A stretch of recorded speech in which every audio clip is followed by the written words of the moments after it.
My name is Liz White Wolf, and I'm with the Fab Foundation. And welcome. This is the session that you're in. So if you are in the wrong one, now is the time to realize that. We're going to talk a little bit about the work we've been doing for Fab Educator Academy over the last year. And it's not just me here. What I'm going to do right now is we're going to take the first few minutes to introduce our committee members. We have some committee members here on the call, and if you guys could kind of popcorn through each other, I'll hand it off first. What we'd like to hear is your name, what the lab you're from, and what country or location you're in. So Xavi, if you could be the first one, and then you just send it to the next person. Yeah, okay, so I'm Xavi. I'm from Fab Labs Barcelona, and I work as a researcher in the Future Learning Unit. So welcome everybody. So next, maybe Corey, do you want to go ahead? Sure.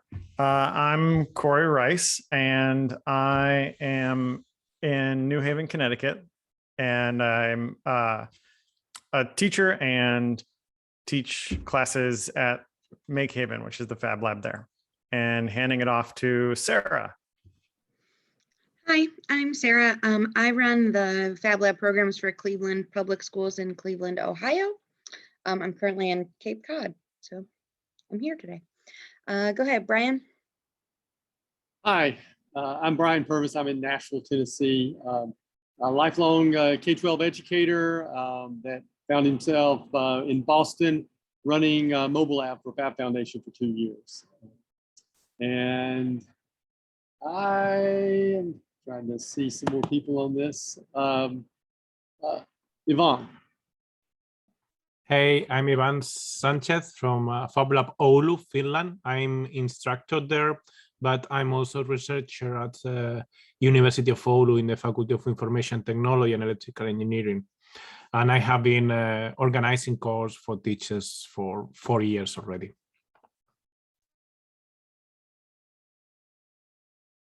Next one would be, I think, Alec. Hi everyone, I'm Alec Mathewson. I'm in Montreal, and I'm a Fab Lab coordinator at Lower Canada College, the LCC Fab Lab, and I teach design courses primarily in, right now we're following the IB MYP design curriculum. Yeah, and I'm happy to be here. And I guess I'll pass it on. I'm not sure who's next. Santi? I don't know if, did Santi? Who's next? Hi, everybody. Yeah, my name is Santi, and I'm from Barcelona also. And I work together with Xavi in the Future Learning Unit. Yeah, it's a pleasure to be here. And maybe, Brian, did you introduce yourself? I think we got everyone. Is that it? Okay, good. Sorry. Got hot corners in my screen. All right. Well, I'm sure one of our committee members would speak up if I skipped them. So please feel free. So this is our agenda for today. Next, we'll go through the presentation about the concept of the Fab Educator Academy and the structure. Then we'll open it up for questions. So in summary, the need, we've all kind of talked about these at the last conference, at many different conferences, and in particular, actually just the last session I was in, we talked about the problem that we've all seen across the globe, and that's that schools are adding maker spaces with these tools without making training more and more needed. And what we think is an international certification for digital fabrication in education could help schools hire train new facilitators or teachers for their maker spaces, or even classroom teachers. Some of our thoughts are the technical knowledge isn't enough to successfully integrate these tools. Teachers must also learn to teach with the tools, the pedagogy behind it, and learn how to integrate the tools into learning content for their classroom. Some of us have been through Fab Academy, and we've discovered that Fab Academy is not the answer, but it is a great structure on which to kind of hang our ideas about Fab Educator Academy. So to begin, we'll think about the stakeholders about what we're talking about. So we don't get too in the weeds about what we're teaching yet. We're going to talk about the humans that are behind this work. First and foremost are the students. Okay. First and foremost are the students, then the teachers, the administrators, our stakeholders, fabbers, and by fabbers we'll probably mean makers outside of the school, and of course parents and families. So this particular work group we started last year at FabX, although I've had conversations with many members of our committee for years previous to that. And before I started the Fab Foundation, I was a Fab Lab manager in Carnegie Science Center here in Pittsburgh. And I just got hired onto the Fab Foundation staff right before the pandemic hit. So it was about February of 2020. And I noticed when I came to the Fab Foundation that the problems that I saw as a manager at the Carnegie Science Center and that I've talked with other people at conferences about was true of the whole network. So I was very surprised to go from kind of a local setting to an international setting with the Fab Foundation and understand that this was a pretty big problem. So what we did at the last conference was we had a kind of one of these breakout sessions where we all met and talked about this and talked about what ideas we had of how to kind of solve this problem, or whether a certification program was something that we were interested in doing. And the core group of us have been meeting since then, monthly, and about once a month. I would say once a month, about monthly. And we currently have representatives from over 10 countries on our working group. And at each of our sessions, we have a lab that features, that shares with the group about the work that they have done or they are doing with teachers in schools or pre-service teachers, and how to use these tools with their students. And these are the labs that have shared so far in our working group. Again, committee, let me know if I left out any labs. I think I tried to get them all in.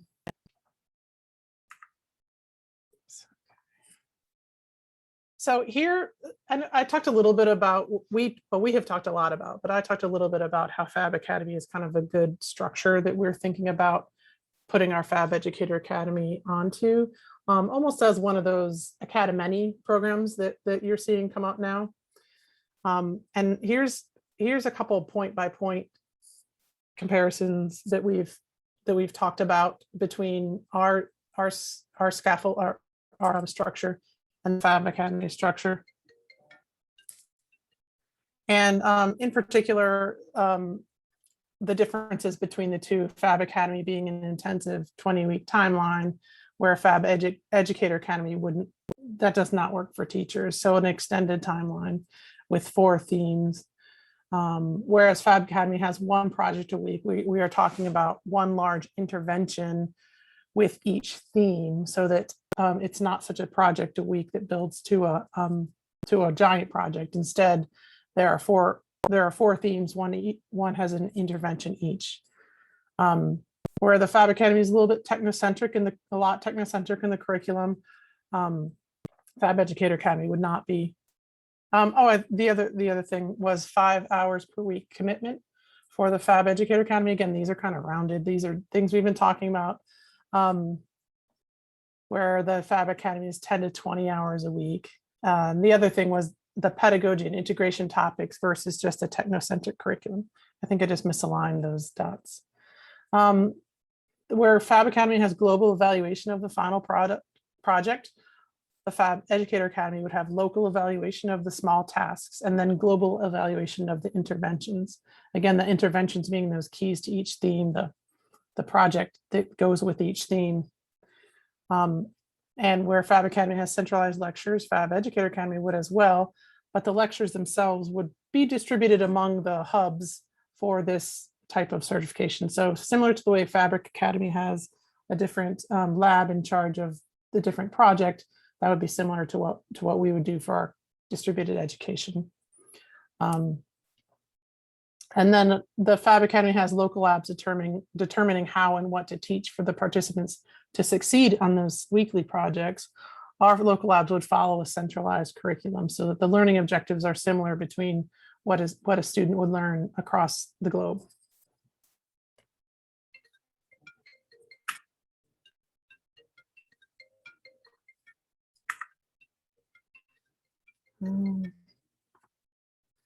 So these are some, sorry, that's my daughter calling.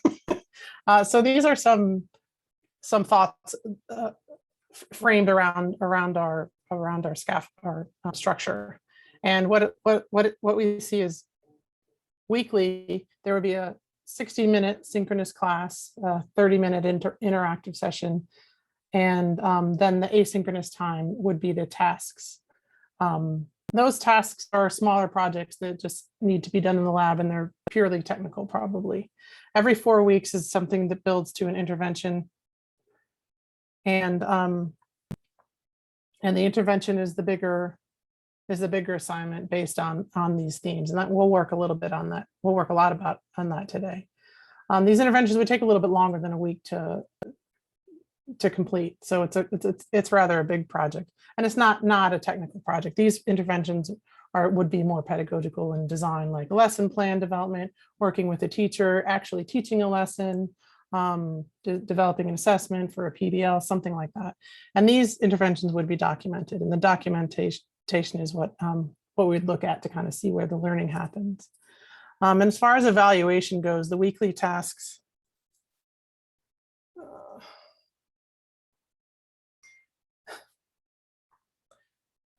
can you all see my notifications? Don't worry, it's okay. Poor daughter, she missed her dentist appointment.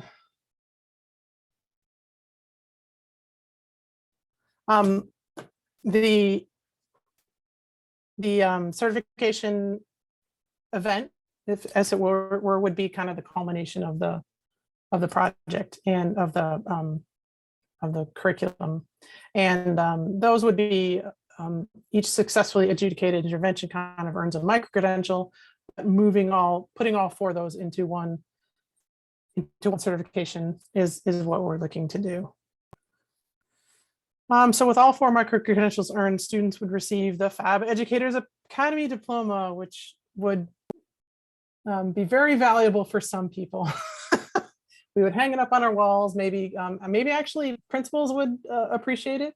Kind of the same way that the Fab Academy certification has more pull in some situations than others. But ideally, what we would have kind of along with that certification is whatever the local hub is, wherever that's located, would hopefully have a relationship with a local university or college where that lab can also offer college certification or college credit for this course offered. That's another similar model to the Fab Academy, similar to the Fab Academy model. So, okay, I think, apologize for being distracted here, but, oh.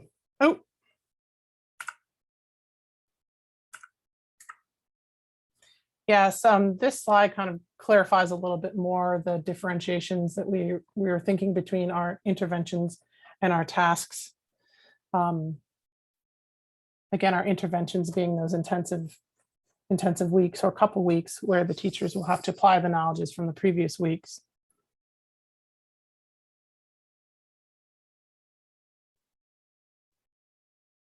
And then the tasks being each week, a student will have to do a small task. So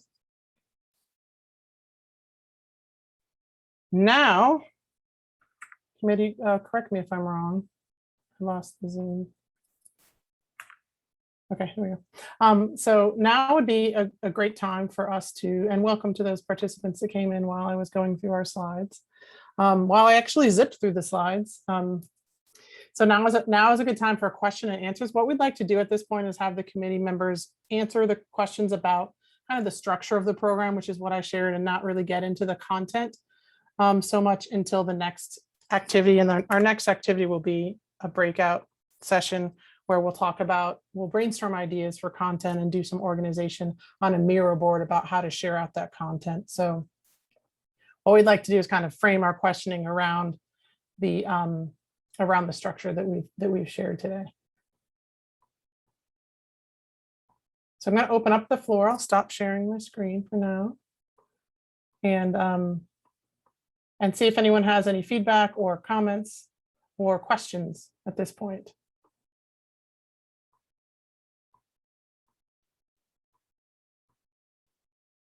I was worried we would have too many questions, and here we are. No, maybe we can ask for the ones that are new, what they think about the program itself, how it's structured, if they think that they can participate or not. What do you think? Yeah, what is everyone's feedback? Okay, can I ask a question then maybe? Yeah, absolutely. Hi, Liz. I remember we spoke about this in Santiago's, I don't know how many years ago. Yeah. So I missed the first few slides. Oh, hi, Alec. I missed the first few slides. Is this geared towards K-12 or is this open to all kinds of educators? It's geared towards K-12. Oh, okay. So I'm a university professor, so it wouldn't apply, I guess, to me. But it would certainly be interesting for us as well, because innovation classes, even with business students, we use Fab Labs or makerspace environments to do early prototypes of some of their innovation ideas. And having this piece of paper on my wall would definitely be useful in my context, when I go to a dean or to the faculty to say, hey, I need a little bit of funding for this, and by the way, I'm a Fab Lab educator. Yeah, and Antonio says, is this a proposal or something that is already in place? It's definitely a proposal at this point. Maybe not even quite to proposal phase yet. So can I add something to Mark's idea? So I think that although it's geared to K-12, I think the output can be used also in university, because in the end, we are not going to focus just in the technology, but more in the pedagogy. So we are going to have a lot of reflection, a lot of interaction with other teachers. At least this is the idea. So I think that the learning can be useful also for university teachers. Why not? Yeah, totally agree.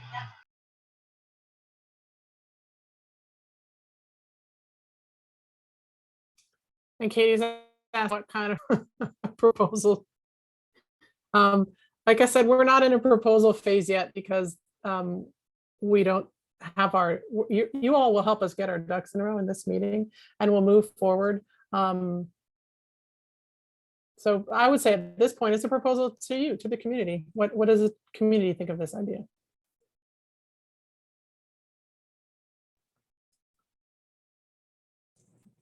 Does someone want to take Antonio's question?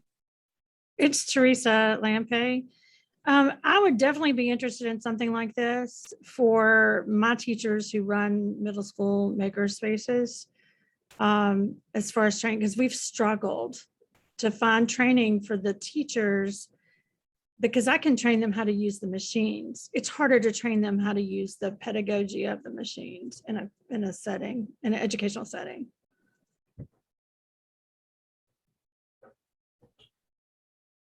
Can somebody take the question from Antonio about pedagogical framework?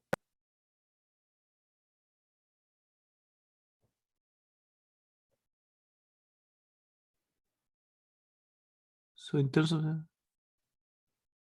we want to build, I mean, Fab Academy, as Liz mentioned, is very technology oriented. So it's basically they teach one process each week. And what we want to show teachers is how to use the technology in their classes. So it's totally different approach. In order to show teachers how to use technology in their classes, you need to have a strong emphasis in pedagogy. So which are the pedagogy that you can use, what other teachers have been using. So we want to emphasize also a lot the discussion among educators, among students. Reflection is also an important part, because in the end, the teachers in general, they know how to teach. They have been trained for teaching, right? But the difficult part is make the link between the technology and how apply this technology to the to their classes, when they see different examples, when you show them how to apply the pedagogies that they have learned, or how to use the technology in order to apply the pedagogies that they have learned or that they are even using right now, it becomes more easy for them. So this is more or less the approach that we want, or that we have been discussing in the meetings. The Fab Academy use project-based learning. Yes, and this is more or less, we are also, at least my opinion, we are also using project-based learning, right? Yes. Right. Yeah. I'll speak there about the project-based learning.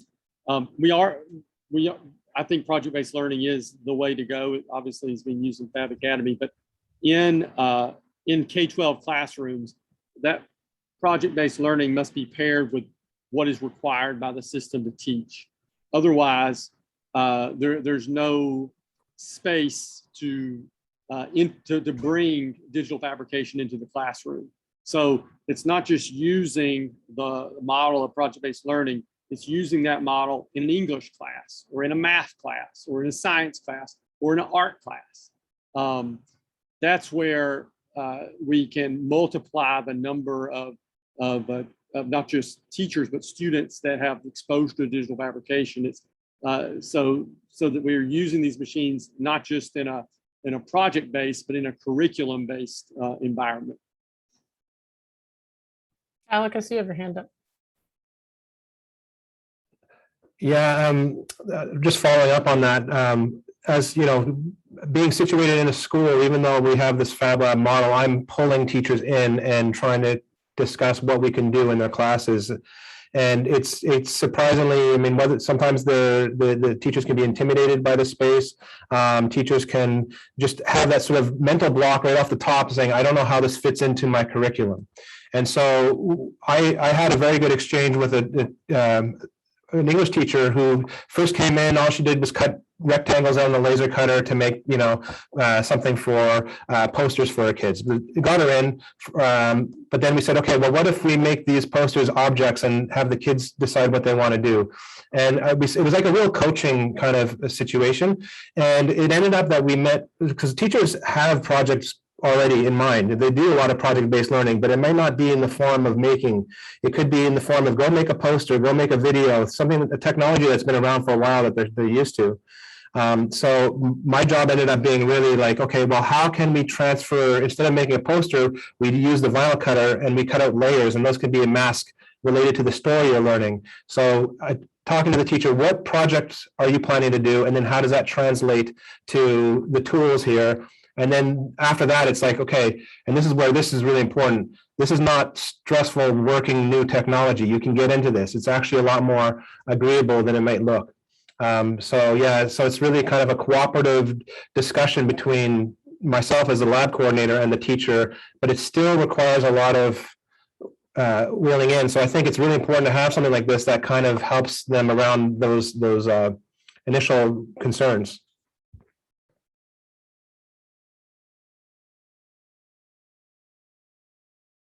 Yes, I can lower my mic. Thanks.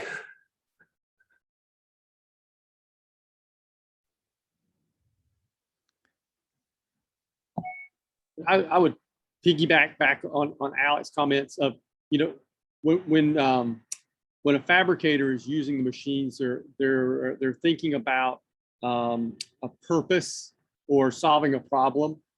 When a K-12 teacher is thinking about using the machines, they're trying to create something that demonstrates learning in another subject area. So and that's what Alec was leading to there is, you know, you're not just building a tool that serves a purpose, but you're building something that also shows that you understand the math, the science. You can bring in language arts or music into that project and demonstrate a learning goal in the classroom.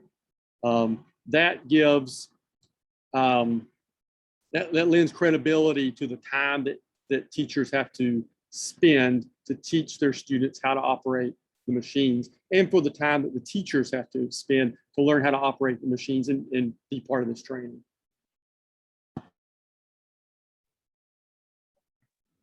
Yes, I just wanted to add on all that we have said. I think that it's a good opportunity for those educators that are interested in the maker world, in the Fab Lab world. Even they don't have a maker space maybe in their schools, but maybe it's a good opportunity to connect with nearby Fab Labs that maybe are close to these schools, and also to be part of a community of educators around the world that are interested in the machines, in the technology, but especially in the pedagogy that is behind this technology. Sometimes maybe there are some teachers that are alone in their schools, and now it's the moment to connect with people that are like them, and share this experience between all of us and learn each other also.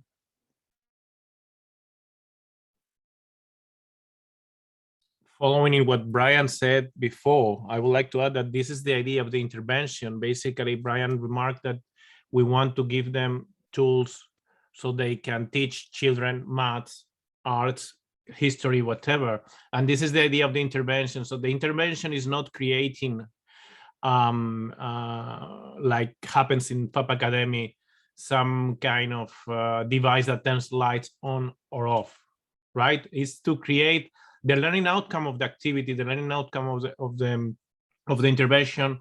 In general, is not going to be build something using technology, but you are going to learn, I don't know, physics, how the gears are working by building the gears yourself. So this would be the idea of the intervention. They need to create something for their own courses they are teaching in schools, not just building something with a laser cutter or building something with the vinyl cutter. And to piggyback, what might be useful here is, I know Liz says we're not getting into specific examples, but maybe an example would illustrate what Yvonne was talking about. In my experience, we used, I went into a middle school science class that was studying aerodynamics, and we used the laser cutter to create balsa wood airplanes that would actually fly. The making part was great, but also the understanding the science behind getting these things to work was the core.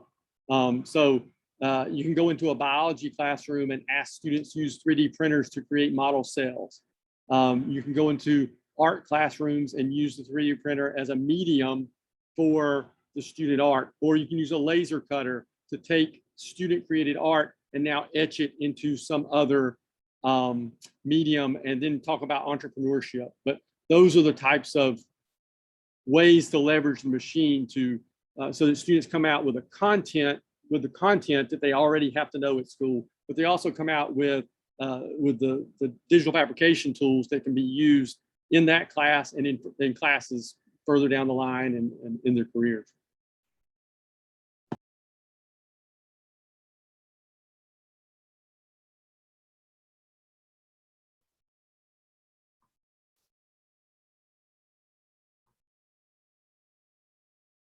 So we have a question from Antonio in the chat.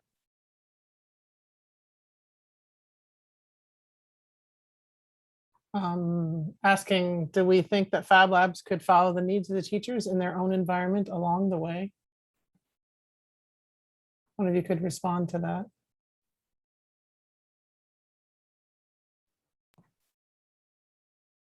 I hate to talk. I think they're essential. Most school districts have no Fab Lab or Fab Lab personnel to back them up, not to mention schools. So local Fab Labs are the heart of a school district or individual school being able to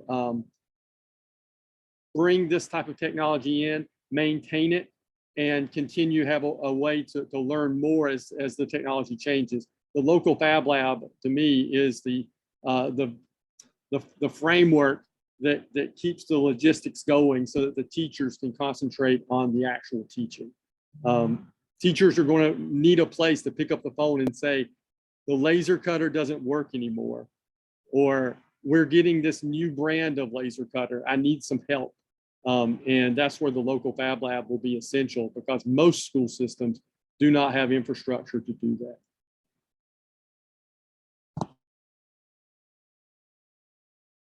Yeah, I would chime in. I think that the relationship between teachers in the lab is a natural one, because teachers are naturally creative people, building lessons for their students and coming up with projects and all those things, and getting them to really synthesize in the tools of the lab so that when it fits with a lesson that they're doing, they're there, and it feels, for the student, it would feel like a totally natural fit.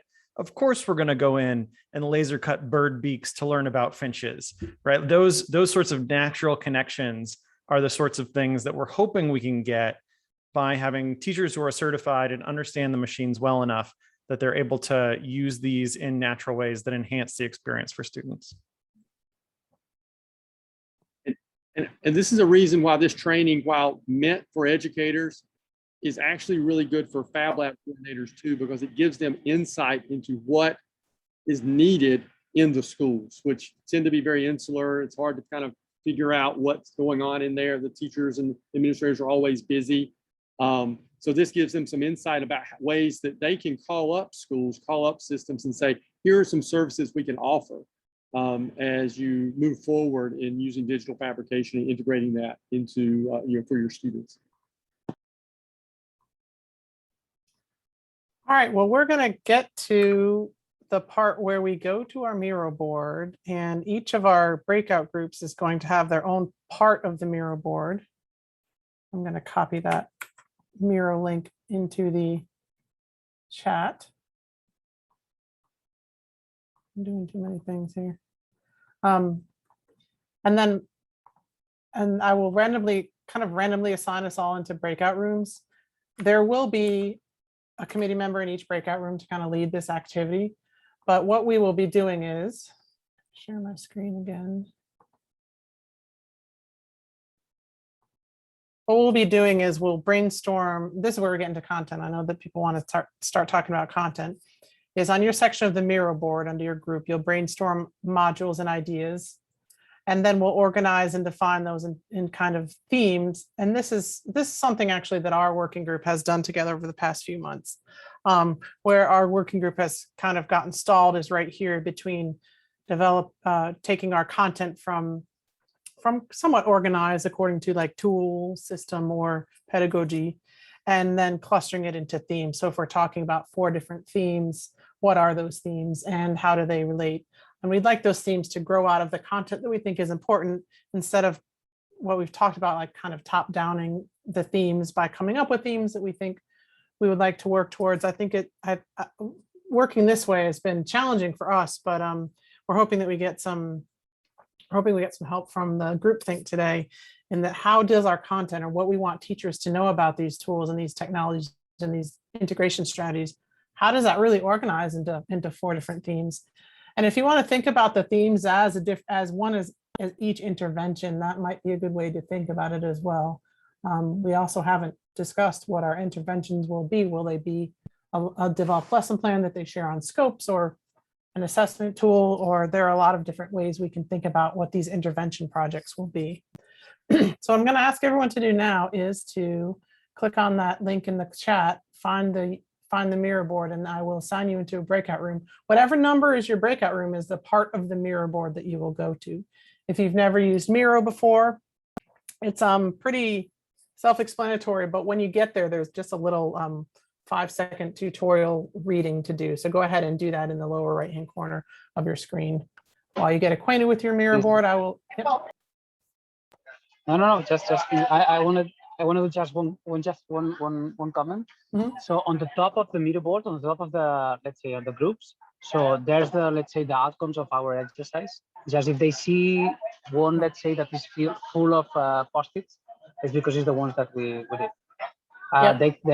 Feel free to take any post-it that you feel interested in there, or use it as a, let's say, as an example. We know that sometimes it's quite difficult to, from start like filling the paper like when it's like empty.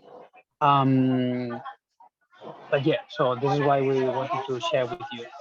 And also there's some like models, let's say, or technologies that was what we basically, what we discussed as a group. But if you think that there's like could be other possibilities or other like let's say technologies, digital fabrication tools, things like this that they can be, let's say, valued at that point. Feel free to propose. The top of this Miro board where I'm zoomed in now, that these are all the ideas that we've come up with as a working group before. But if you zoom out and move down here, these are the boards that you'll be working on. So if you're in group one, this is your board. Feel free to copy these ideas or steal them. If you're the fastest group, you can steal all of them, and then work on your own space. Does that clarify things? And again, there'll be a committee member in each room that will lead us through these exercises. So the rooms will I'll close the rooms in about 25 or 30 minutes. So here we go.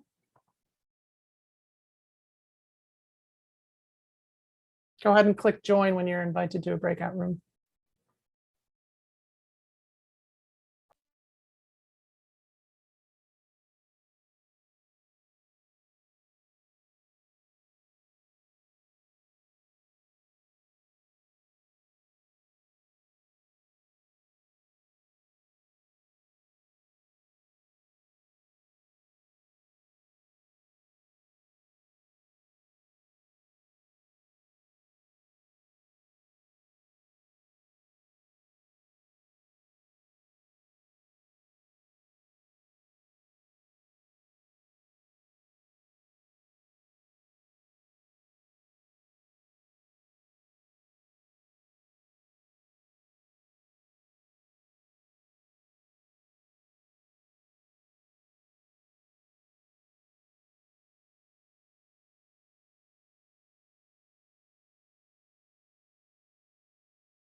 Hello.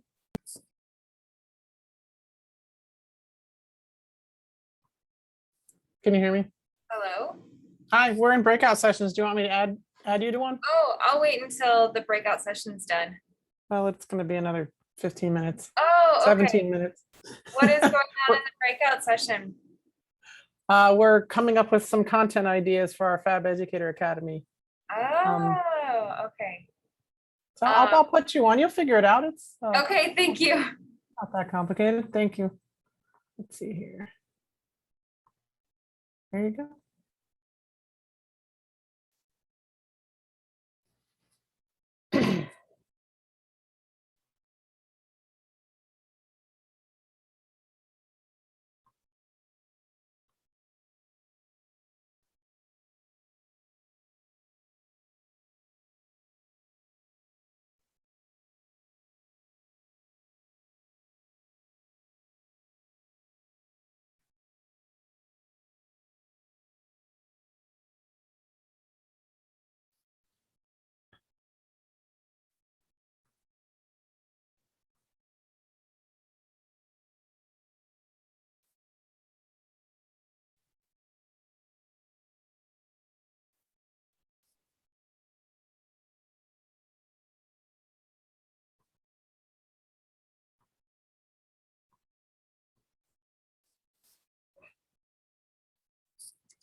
Hello. Can you hear me?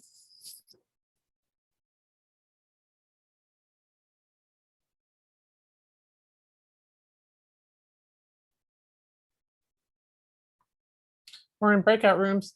I will assign you to one.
Hello, welcome.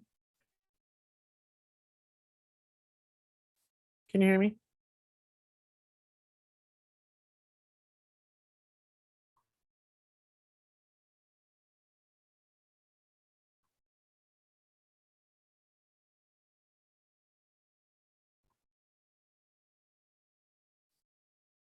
We're currently in breakout rooms working on a project.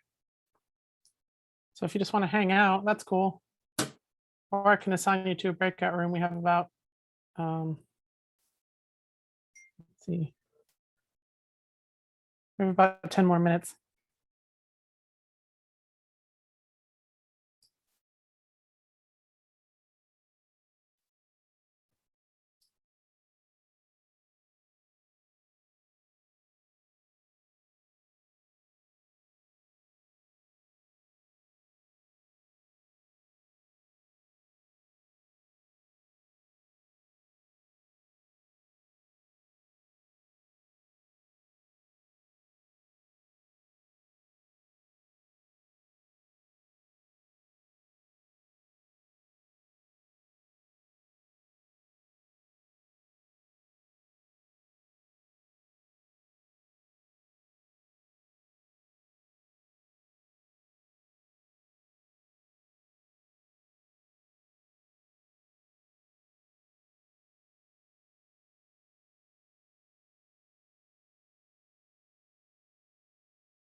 Hey, we have about 6 minutes left in our breakout sessions.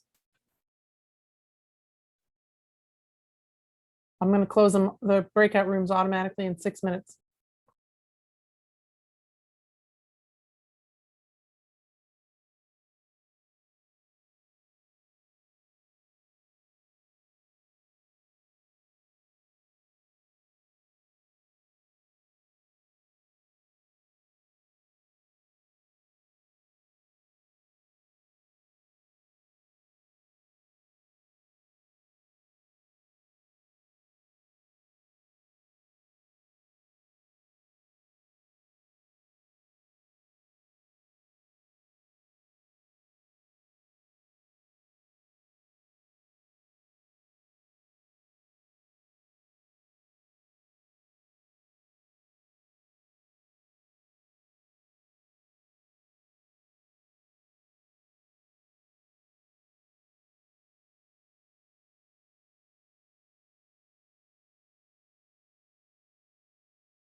Hi.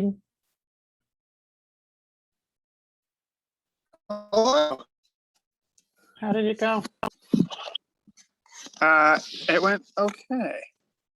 We had probably about 11 people total. And the software crashed, but then we got it back up and it was okay.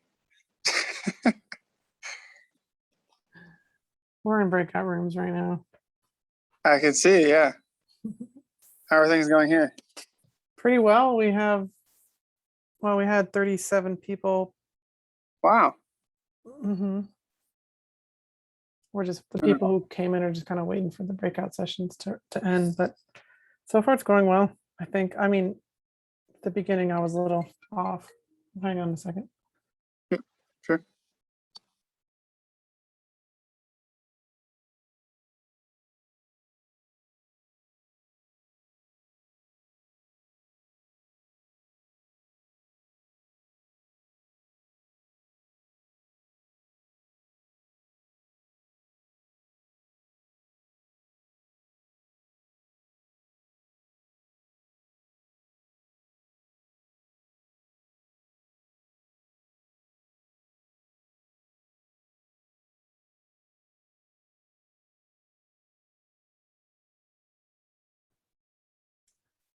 Sorry.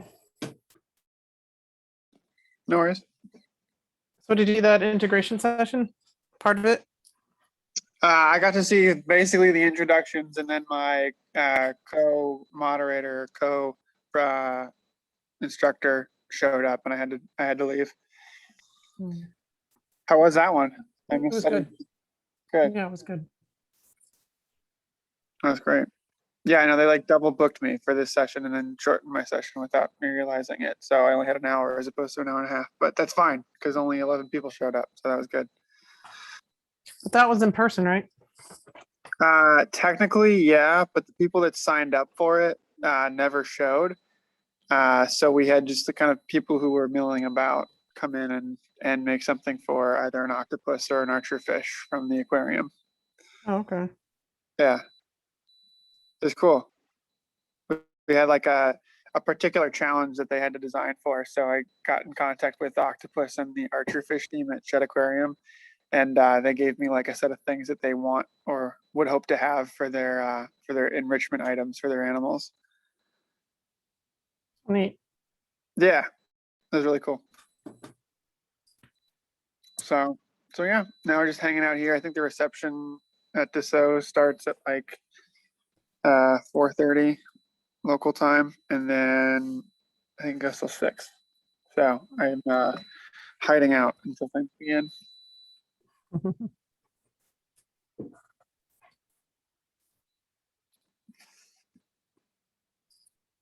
Melvin's here in the session. Oh, that's great.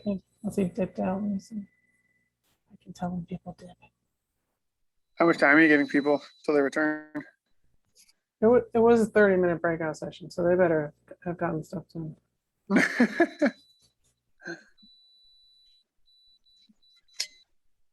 Totally dipped. Oh well. It was good to see him for a second. There's my timer.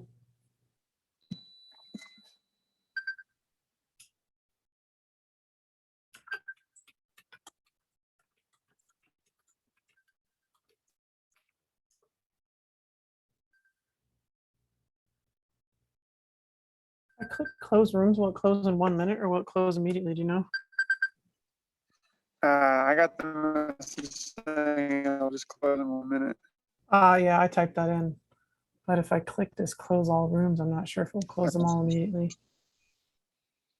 feel like there's a way to control that.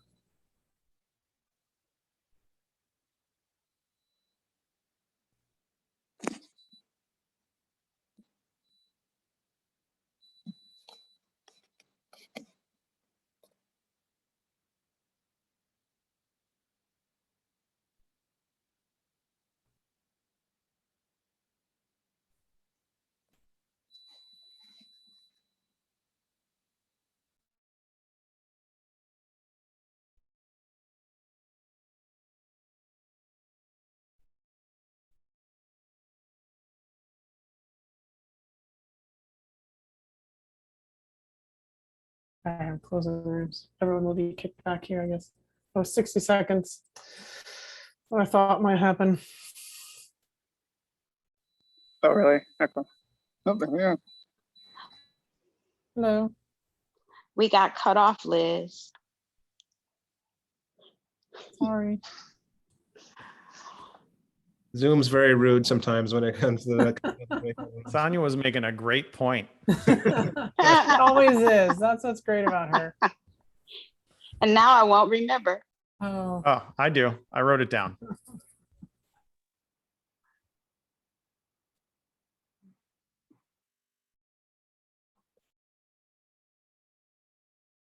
is everybody back? Yes. I apologize for cutting off conversations, but I claim ignorance. Let's go ahead, and we have a bit of time. Let's step through each of the groups and share the discussion out. How about who wants to speak up for group one? And I think we could do about 5 minutes per group. We have some time here. I can speak if Brian could help me and Javi and the guys, but we didn't put a lot on the Miro board, but we did discuss a lot about the approach, the pedagogy that it's in order to use, and we did discuss about how it is important to build a repertoire of use of the machines and activities inside the lab that could be used by any teacher independently, where it's used he used an constructionist approach or maybe more instructional approach. So the type of repertoire should be useful for all kinds of schools, and that there is a distance between what we want as a lab and what the schools could get as a lab. But it is important, the people are more important than the machines, so it's important for schools to start thinking about a more making approach to their activities. So we did talk a lot about this kind of difficulties that we're going to face in order to the lab didn't become like an island inside the school. So it could be incorporated more in the activities, in the day-to-day activities of the teachers. I don't know if Brian talked so better than me, so I don't know if he could help me.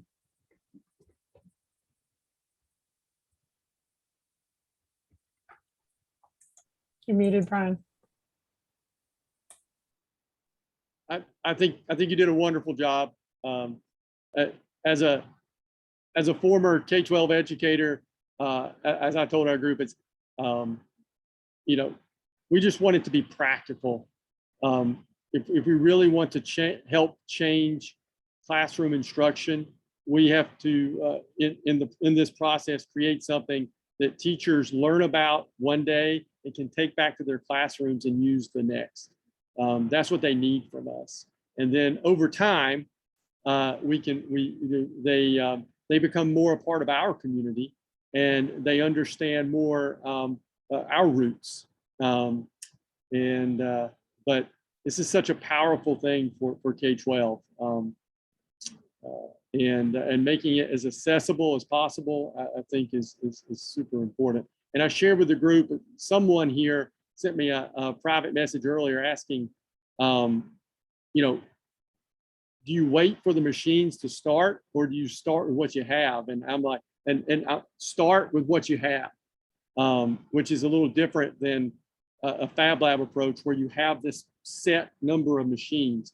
I shared, if all you have is a pair of scissors,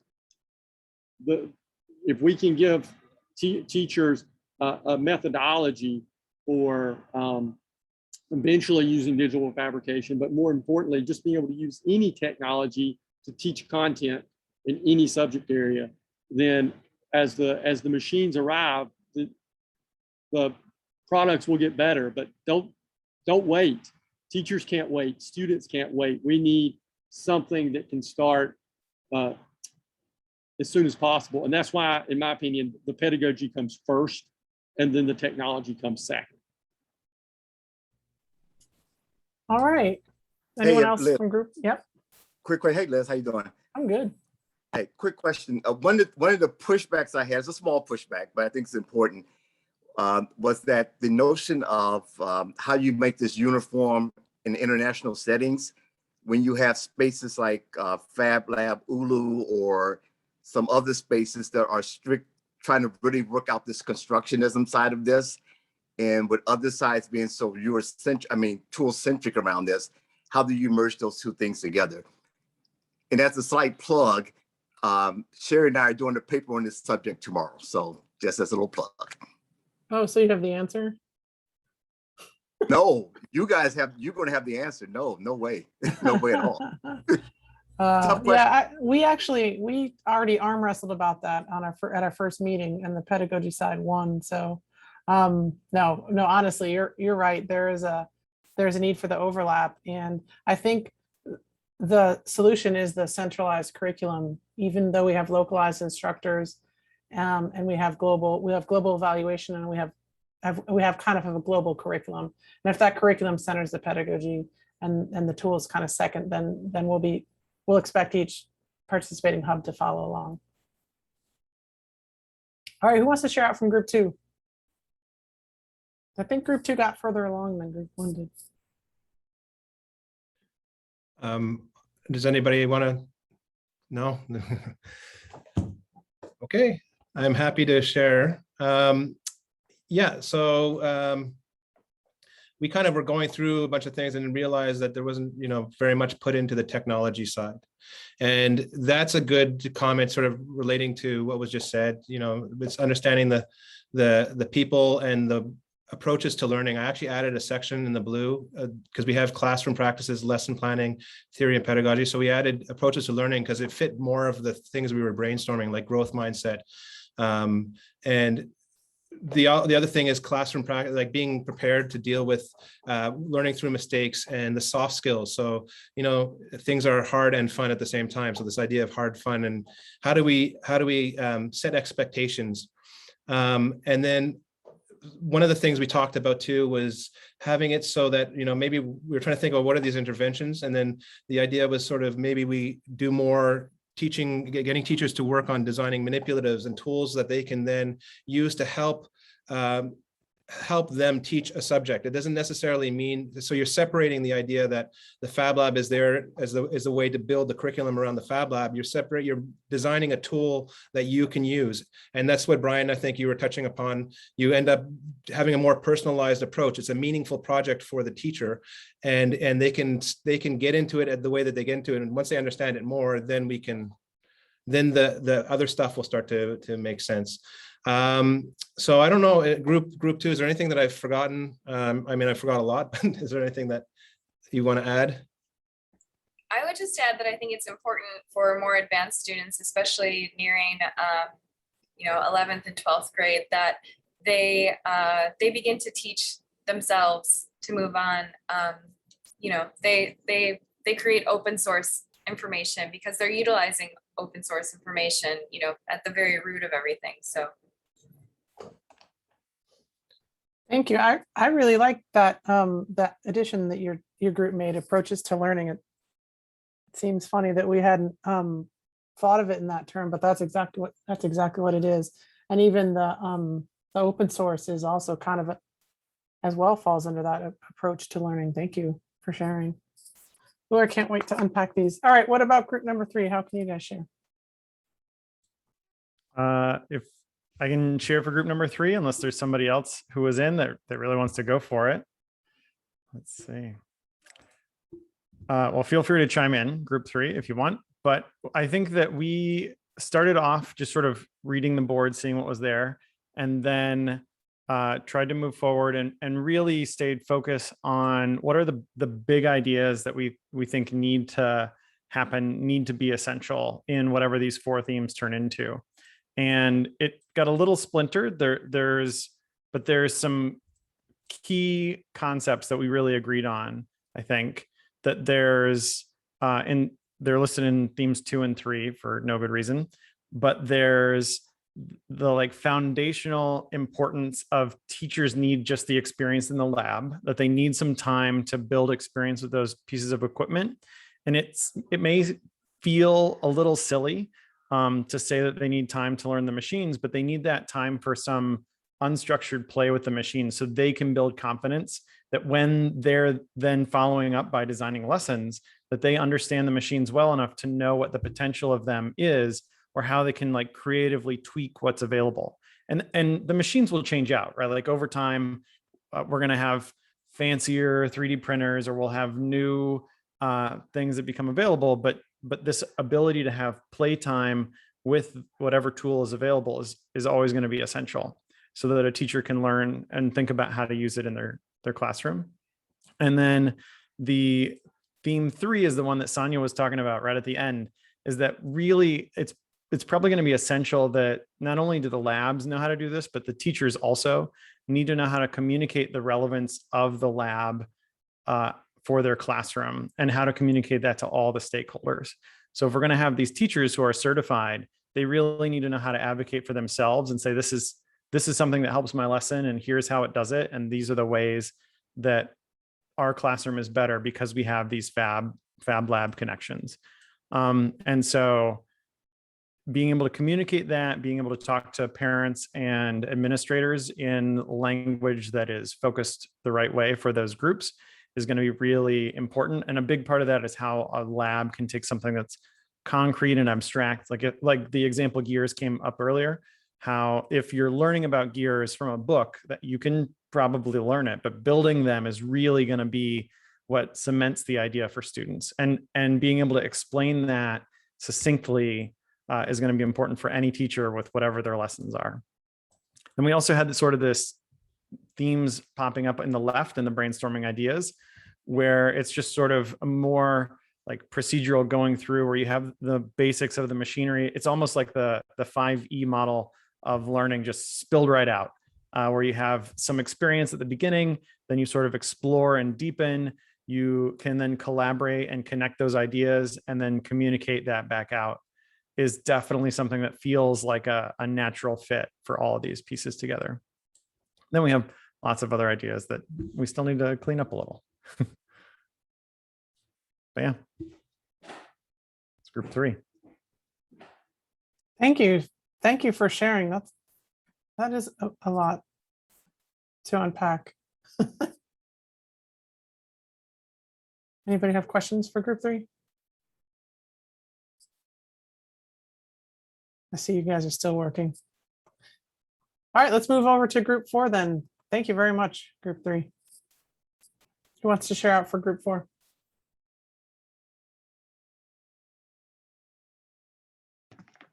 I will.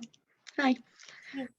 We definitely got like bogged down in the reading through everything and letting everyone kind of get a better idea of what the framework could possibly look like when you put something in it.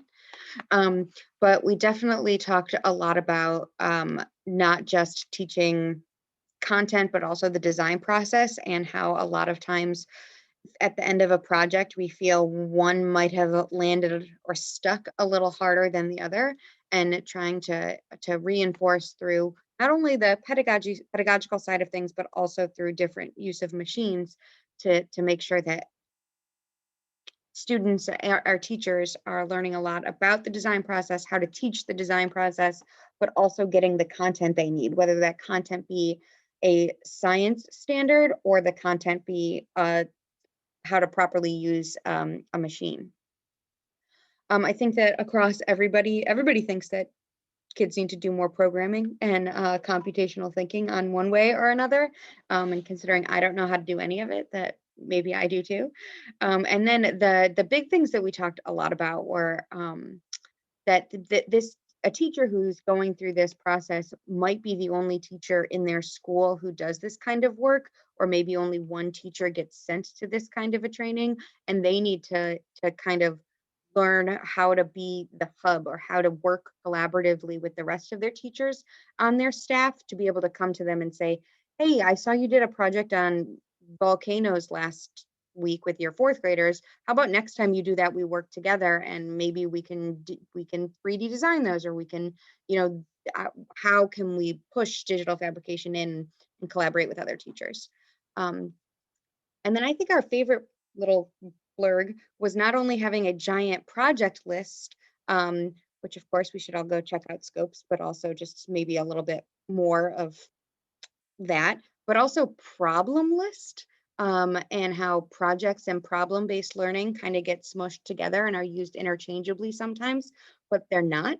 And I think when we talk about digital fabrication in formal ed, it's always about project-based learning because we want them to make something, and kind of forget that the best projects are a response to a good problem, and maybe coming up with a really nice giant problem list and asking good questions, which goes back to the pedagogy around project and problem-based learning. And it's a big old circle. And we didn't really do anything on the little Miro there, but we talked a lot. Anyone else from group 4 have anything to add about our discussion? So your addition is a giant problem list. Yes, yes. Our addition is problems. Perfect. You're welcome. Figure it out, Liz. Well, it sounds like we've had some really interesting discussions. We have a few minutes left here at the end. Let me share the last slide.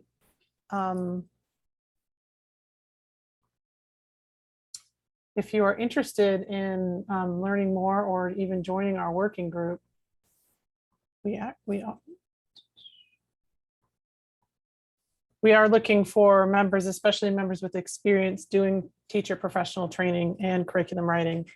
So if you are interested in getting on this working group, and we meet the second Thursday of every month at 9:30 Eastern, please just drop your email in the chat. But while we're thinking about that, and we do have a few minutes left, why don't we have some crosstalk about what some of the groups shared that other groups hadn't really thought about during our discussion? Did anything make you curious during that share out?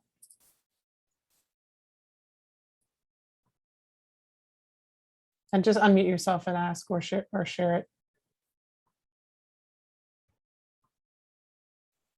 Yeah, I just wanted to point I think most of us have not thought of the higher standard student or the peer based learning has not been come up more in the top.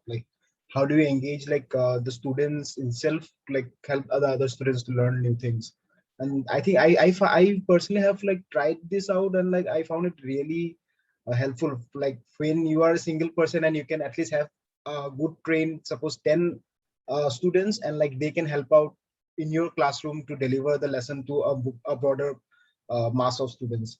So I guess we need to some way or another try to integrate peer-to-based learning or as a young leadership programs to get the students to contribute more into the learning process.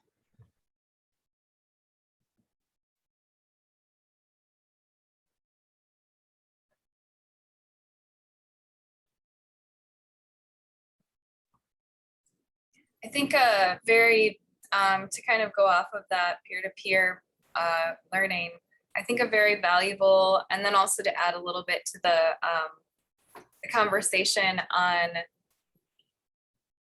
creating problems or finding problems, looking at the bigger, more macro global things going on that students might not necessarily be aware of, for instance, like climate change or all of the things that are part of the sustainable initiatives that are going on in Europe. Those could all be used as frames for students to utilize technology to solve a problem, which is happening all the time in most classes that I've experienced. But you could ask students specifically, hey, what problem do you see? Because they have their own eyes. And I think just asking as many questions to students as possible, like, what would you like to see? What do you see what's a problem? As opposed to just feeding them all the problems that have already been deemed as problems. Students might have their own their own perception of what a problem, yeah, could be, or what could be changed.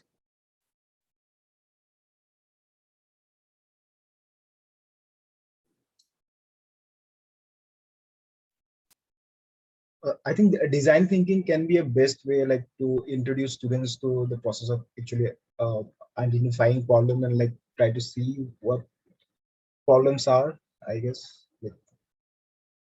Like design thinking should be a very intro session sort of a thing in a classroom. Like that's the more design thinking students get into doing, I think like the better they will start to identify problem and like try to attack the problem in the right perspective.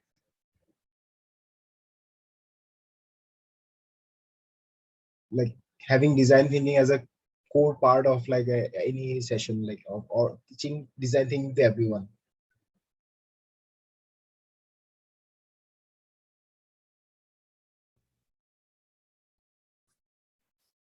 Does anyone else have anything else to share here at the end? All right, and we're gonna get done 5 minutes early. Good job, everyone. We made it. We have a little time to spare, unheard of.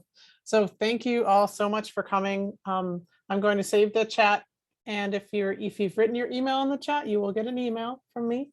So I'm really looking forward to getting to know some of you better, and even really digging into the content that we put up on the Miro board and thinking through that. This has been a fun and engaging year with this committee, and I think this type of meeting is really giving us a good shot in the arm for what we need to do next, which is pedal to the metal and nose to the grindstone and really get some of this stuff onto paper. So I appreciate everyone being here. Thank you very much. Have a great morning, afternoon, evening. Ciao. Bye, Thank everyone. you. Bye-bye. Bye. Thanks. Bye. Like,